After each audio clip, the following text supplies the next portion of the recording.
double beard. Hope everyone is well, and I hope everyone's having a great week. Alright then, so today I thought we would look into, react and discuss certain things that's going down right now in this country with regards to our government. As we know, this whole thing right now with regards to what's happening in Palestine, the bombardment of Gaza, is having repercussions and shockwaves that's going around the entire world. And in this country in particular, things like this, situations like this, tends to bring out either the best in people or the worst in people. But one thing it certainly does do is it exposes a lot of people's true colours and really what they hold inside their chests towards another group of people. I'd like to start off this reading an article that was in the Daily Telegraph by Suella Braverman, who is the former Home Secretary. She has reached some conclusions that a lot of politicians are jumping on. Like, yes. So an article goes up in the Telegraph on the 22nd of February in response to the public's reaction towards the government and their action or inaction with regards to the bombardment of Gaza. So Suella Braverman, as far as she is concerned, insists that Islamists are bullying Britain into submission. Apparently Islamists are taking over. So she says in the Telegraph, this isn't just about my colleagues in Parliament. Our values and freedoms are under attack in all walks of life. And this is in response to members of Parliament being heckled on the street. Sometimes, unfortunately, with violent circumstances. And I'm not here to condone any sort of act of violence or anything like that. So she says, they, the Islamists, started with the Jews. There were stern words of disapproval from the top, but things only got worse. The Islamist cranks and the left-wing extremists that took control of the streets, the police merely looked on. They harassed teachers through the courts. Our human rights and equality laws were used against us. They threatened to kill an MP. He decided, justifiably, to leave public life. A respected peer, Lord Austin, spoke out against terrorism and Islamism, and he was suspended from a job he loves. They have hijacked a by-election in a deprived town in northern England. We see their influence in our judiciary, legal profession, and our universities. The truth is that the Islamists, the extremists, and the anti-Semites are in charge now. They have bullied the Labour Party, they have bullied our institutions, and now they have bullied our country into submission. Now we're told that Israel and its noble mission to recover those poor hostages must cease. We cannot accept defeat. We must find our courage, but we can only do that with honesty and determination. That's why we must resist the attacks against the Prevent programme, designed to tackle extremism in whatever form it takes and stop people being radicalised into terrorism. It has been labelled Islamophobic and racist because in the main it is set up to tackle the most dangerous terrorist ideology facing our country, Islamism. None of this is easy. I have written about how the protests could be policed better. Others have set out how we can clean up campuses, mosques and councils. More fundamentally, how we can promote better integration. I may have been sacked because I spoke out against the appeasement of Islamists, but I will do it again because we need to wake up to what we are sleepwalking into, a ghettoized society where free expression and British values are diluted, where Sharia law, the Islamist mob and anti-Semites take over our communities.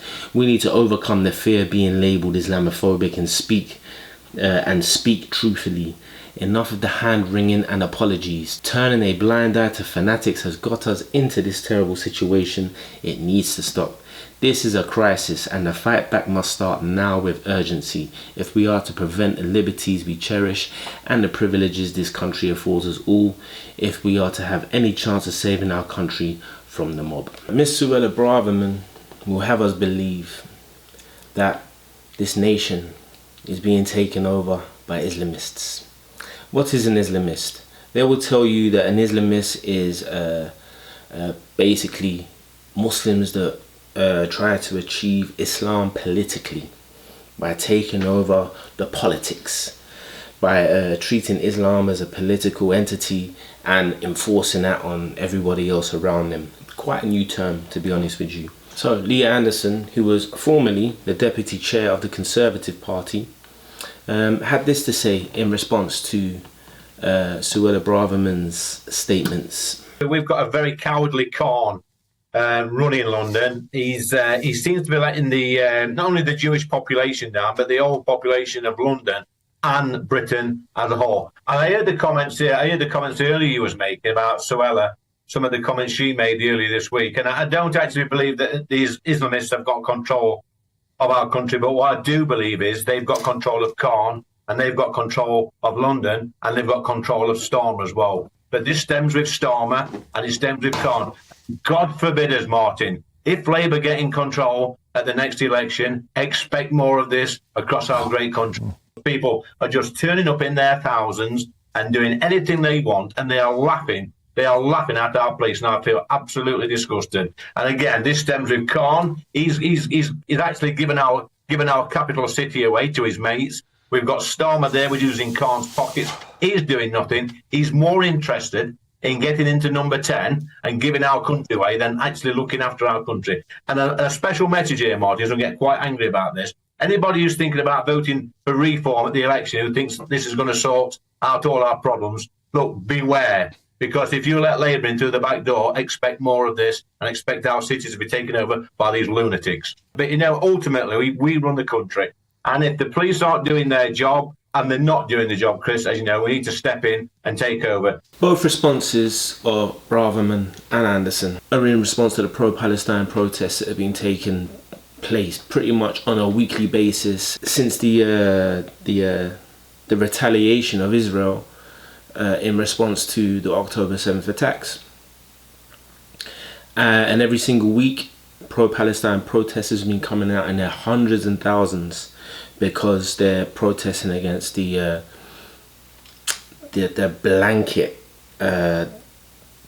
bombing of an entire region and every single living soul within that region.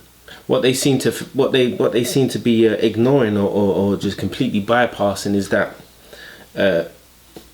every single protester that's on the streets of London every single weekend, it's their democratic right to do that. You put the law of democracy in place. The law of democracy is what rules this land, and it's their democratic right to do that, whether you like it or not. Same with every protest. You get a few bad apples, no doubt. But to claim that the streets are dominated by Islamists, and to refer to these Islamists as Khan's mates, and this is, somehow Khan, Sadiq Khan, and don't get me wrong, I can't stand the guy. London has become flipping terrible under his leadership. Crime has skyrocketed, no doubt. However, he's not an Islamist, and he hasn't let his Islamist mates take control. So in response to that, the Conservatives fired Lee. They removed his whip, as they say, so he's no longer regarded as a deputy head or deputy chair of the Conservative Party. So, this was in response to the protests, and some of the protesters managed to get themselves a laser projector, and they projected on the side of the Houses of Parliament on Big Ben, ceasefire in Gaza now, stop bombing Gaza, and from the river to the sea, Palestine will be free. That slogan is supposed to be the extremist terrorist slogan of 2024, according to these individuals. But when Netanyahu uses the exact same slogan to say that, from the river to the sea, that it's going to be all Israel, it's fine, but the same can't be said for Palestinians. And anyone who does say that, you're basically being anti-Semitic, and you're supporting mass murderers and this and that and the others. It goes on and on and on. So yeah, in response to that, and in response to hundreds of thousands of basically British citizens coming out in force to demand that there is a ceasefire, that this bombardment needs to stop. Don't know why it's referred to as a war. A war is what takes place between two military forces. The Palestinians don't have a military force. There's no army. They don't have to this day, I haven't seen a Palestinian military uniform. Hamas has their uniforms that they use, and the Qassam Brigade, they have their uniform. They have their particular clothes and slogans that they wear on their clothes. But there's no Palestinian military force. There's no Palestine. So how is this a war? You're literally bombarding and wiping out a whole entire region. Blanket bombing, killing, I think the number's now close to 30 to 35,000, with 15,000 plus of them being children. So these children are Hamas militants, according to what the pro-Israelis would say. And we see that once Suella Braverman started to speak and Lee Anderson started to speak, we see that more politicians started to come out with the same thing. Would my right honourable friend agree with me that the real issue of the events of the last 24 hours is not the party political shenanigans suggested by the shadow leader of the House? The real issue is that this House appears cowed by threats of violence and intimidation. The Mother of Parliaments appears weakened and diminished as a result. We have allowed our streets to be dominated by Islamist extremists, and British Jews and others to be too intimidated to walk through central London week after week. And now we're allowing Islamist extremists to intimidate British members of Parliament. This is wrong. It has to stop. Would my right honourable friend organise a debate on extremism and how we tackle this challenge, which is one of the central issues facing our generation? As you can see, the MP, Robert Jenrick, is continuing the same message of Lee Anderson and Braverman. The Islamists are taking over. So let us see for ourselves these pro-Islamists who are marching up and down our streets every single weekend, calling for the destruction and the death of anyone who is regarded as Semite. Let's skim through this. See if we can, and it's still going on, and therefore the demonstrations are still look at all these Islamists. You know what I see here? You know what I see here? Standing side by side, holding hands in solidarity. People from all walks of life. All walks of life, on all religions. As many people say, you don't have to be a Muslim to support a free Palestine. Furthermore, Palestine is a mix of Muslims and Christians.